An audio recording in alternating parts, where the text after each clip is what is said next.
নমস্কাৰ বন্ধু বান্ধৱীসকল, সুৰুজ মিক্সাৰৰ অন্য এটি ভিডিঅ'লৈ আপোনালোকক স্বাগতম জনাইছোঁ।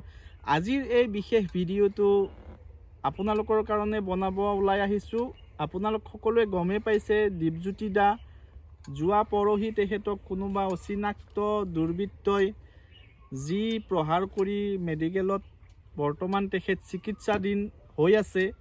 আমাৰ ঘৰৰ পৰা বেছি দূৰ নহয়, তেখেতক চিগনাছ হস্পিটেলত ৰখা হোৱা বুলি আমি গম পাইছোঁ। সেয়েহে ভাবিলোঁ, যিহেতু আমাৰ ঘৰৰ পৰা 4-5 কিলোমিটাৰ দূৰত এই মেডিকেলখন অৱস্থিত, মই আৰু উৎপল আহি তেখেতৰ স্বাস্থ্যৰ বুজ লওঁ বুলি আহিলোঁ। গতিকে মেডিকেলত গৈ চাওঁ তেখেতক লগ পাওঁ নে নাপাওঁ, আৰু আপোনালোককো তেখেতৰ স্বাস্থ্যৰ যি উন্নতি সেয়া কিমানখিনি হৈছে আপোনালোকক দেখাব চেষ্টা কৰিম। আৰু দোষীয়ে যাতে উচিত শাস্তি পায়, তাৰ কাৰণে এই ভিডিঅ'টোত মই প্ৰশাসনক অনুৰোধ জনালোঁ, যাতে দোষী অতি সোনকালে কৰায়ত্ব হৈ উচিত শাস্তি পায়। গতিকে বলক পলম নকৰি ভিডিঅ'টো আৰম্ভ কৰোঁ। এইখন হৈছে বাইহাটাত থকা চিগনাছ হস্পিটেল, আৰু এইখনতে দীপজ্যোতি দা থকা বুলি গম পাইছোঁ, আৰু সেয়েহে উৎপল আৰু মই খবৰ ল'ব আহিছোঁ দীপজ্যোতি দাৰ। গতিকে আপোনালোককো কিমানখিনি পাৰোঁ আপডেট দিব চেষ্টা কৰিম। ভিডিঅ'টো শেষলৈকে চাই থাকিব।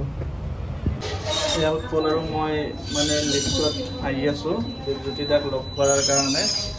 ফোন কৰিলোঁ, ফোন কৰোঁতে ভাইটিয়ে ৰিচিভ কৰিছে আৰু লগ কৰিব পাৰিম বুলি কৈছে। 11টাৰ পৰা 12টালৈকে মানে লগ কৰাৰ সময় থকা বুলি কৈছে। গতিকে আমি এতিয়া গৈ আছোঁ।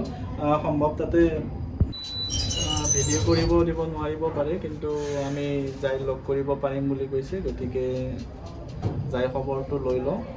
ভিডিঅ'টো ডাঙৰ কথা নহয়, খবৰটো ডাঙৰ কথা।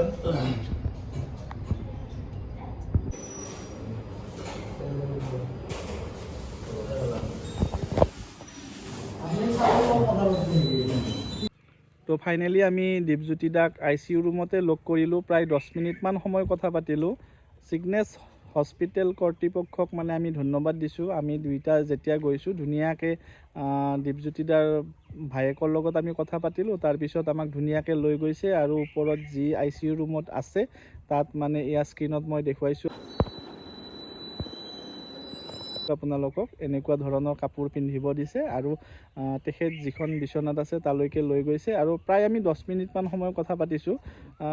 ক'ৰ পৰা গৈছোঁ সুধিলে, তাৰপিছত আপোনাৰ কিবা খাইছোঁ নে নাই সুধিলে, তাৰপিছত খানা খাব ঘৰত মাতিছে, বিহু প্ৰগ্ৰেম ভালকৈ গ'লনে সুধিছে। মানে এইবিলাক কথা খুব ধুনীয়াকৈ মানে স্বাভাৱিকভাৱে কথাখিনি পাতিছোঁ।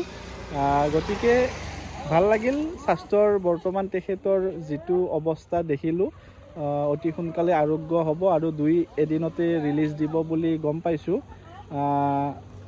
আৰু এই ভিডিঅ'টোৰ জৰিয়তে এইটো ক'ব বিচাৰিছোঁ, যাতে দোষীয়ে উচিত শাস্তি পায়, উচিত তদন্ত হ'ব লাগে। কাৰণ তেখেতৰ যিমানখিনি আঘাত পৰিলে, তেখেত বিশেষকৈ মানে ইয়াতে আপোনাৰ 8টামান চিলাই পৰিছে আৰু হাতত চিলাই পৰিছে।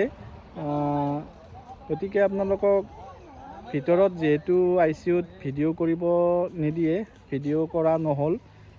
খবৰটো লৈ ভাল লাগিল, আৰু আপোনালোককো এই খবৰটো শ্বেয়াৰ কৰিলোঁ। যিহেতু কিছুমান পৰ্টেলত মানে কৈ আছে GMCHত তেখেত এডমিট হৈ থকা বুলি কৈছে, কিন্তু GMCHত বৰ্তমান তেখেত নাই। তেখেত আছে বাইহাটাত থকা চিগনাছ হস্পিটেলত।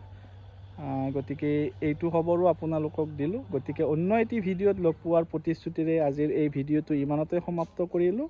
গতিকে দীপজ্যোতি দা যেন সোনকালে সুস্থ হৈ উঠে, তাকে প্ৰাৰ্থনা কৰি আজিলৈ বাই বাই।